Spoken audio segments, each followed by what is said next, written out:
Hi, boys and girls. We're back to our covered wagon, following our wagon train. If You Traveled West in a Covered Wagon by Ellen Levine, illustrated by Elroy Freen. Thank you, Scholastic Publishers.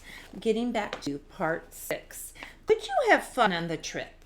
If you like going places that you've never been before, and if you like seeing things for the first time that you've only heard or read about, you would have had a lot of fun. For there was something new to see and hear almost every day on your trip.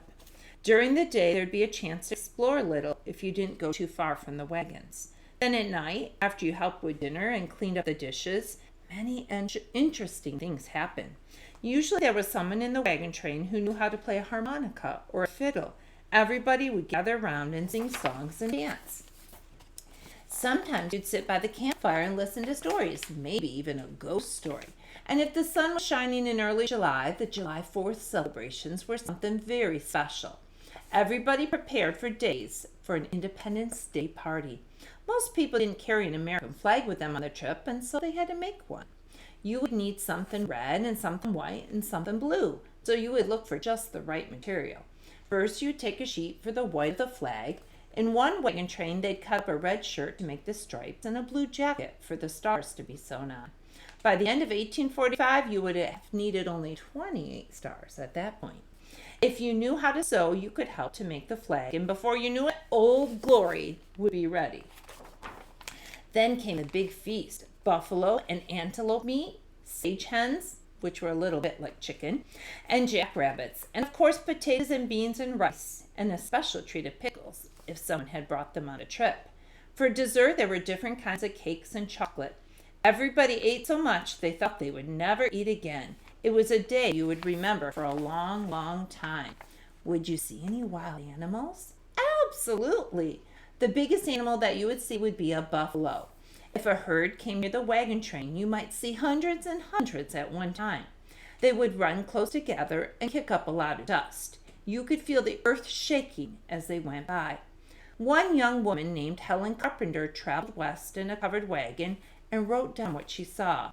She wrote that when an old buffalo was shot and fell on its side, it was so big that you couldn't see the head of a 9-year-old boy standing behind it. You would also see prairie dogs. They were very interesting to watch because they lived in prairie dog cities. At least that's what it looked like. Lots of doorway holes and mounds all over the ground. When you came near Prairie Dog City, you knew it right away. The prairie dogs would sit outside their doorways on their hind legs and watch you. If you came too close, they would run inside. It seemed as if they were curious about who you were, but didn't really want to meet strangers. Wherever there were prairie dogs, there were rattlesnakes and owls. They seemed to be next-door neighbors, but were not always friendly. Sometimes a rattlesnake or owl would catch a prairie dog and eat it. You would also see or hear other wild animals. At night, if you heard a chorus of howls, it could be wolves or coyotes. And in the daytime, you might see jackrabbits, wild turkeys, sage hens, and lizards. You would probably see an antelope running, but if you didn't look quickly, it might be gone. That's because they are very fast runners. If you think of mosquitoes as wild animals, then you would see and feel a lot of them. And here's a prairie dog and a rattlesnake and an owl. Could you send a letter or receive one? Back in the 1840s, there were no post offices west of the Mississippi River, so it wasn't easy to send or receive a letter. But there were a few ways you could do it. Sometimes people would send letters to you at a fort on the trail. Some supply wagons going west would carry the letter to the fort and leave it there for you to pick up. At the fort, you might be able to leave a letter, which another wagon train would carry back home for you. In some places, you were charged money to send a letter, and in some places, you were charged money to receive one. Today, of course, only the sender of the letter pays money for the stamps. There were no envelopes for letters in those days. You would fold the letter up and drip some melted wax on the edge. When the wax cooled and hardened, the letter could not be opened until you broke the wax. That way, you would know that nobody had read your letter. There was no television or radio back in those days of the covered wagons. People learned about what was going on in the world from reading newspapers, magazines, and letters. Before there were big cities in the West, all the newspapers and magazines came from the East. They had to be mailed out west, just like letters.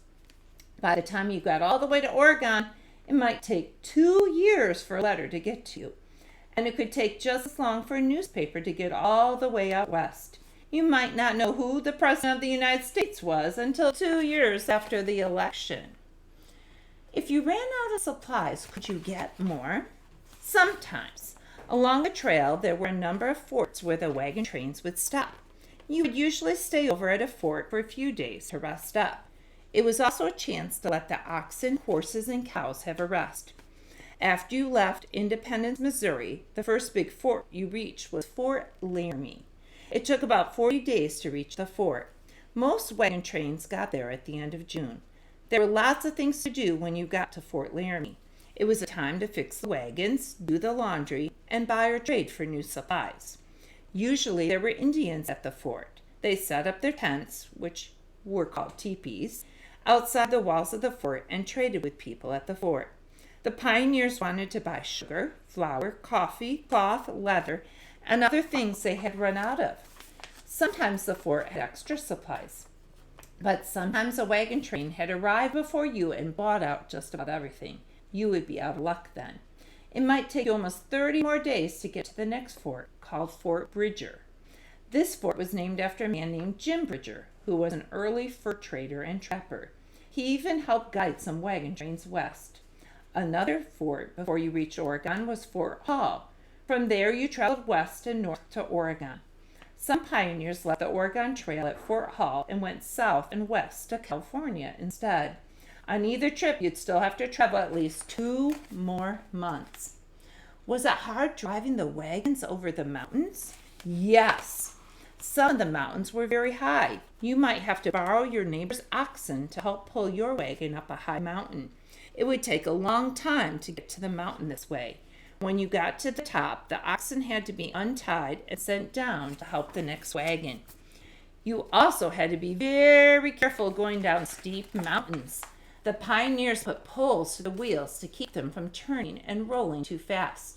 They would also tie one end of a rope to the back of the wagon and tie the other end around a tree or big rock at the top of the mountain. If you loosened the rope at the top very slowly, you could keep the wagon from racing down the hill. The heavier the wagons, the harder it was across the mountains. So often you'd see chairs or tables or boxes that people had left behind on the trail to lighten their loads. Sometimes the pioneers even had to cut their wagons down so that they were left with a cart that had only 2 wheels. It was easier to take a 2-wheel cart over some mountains than a whole wagon. You just hope that wouldn't happen to your wagon. Tomorrow we will finish our story.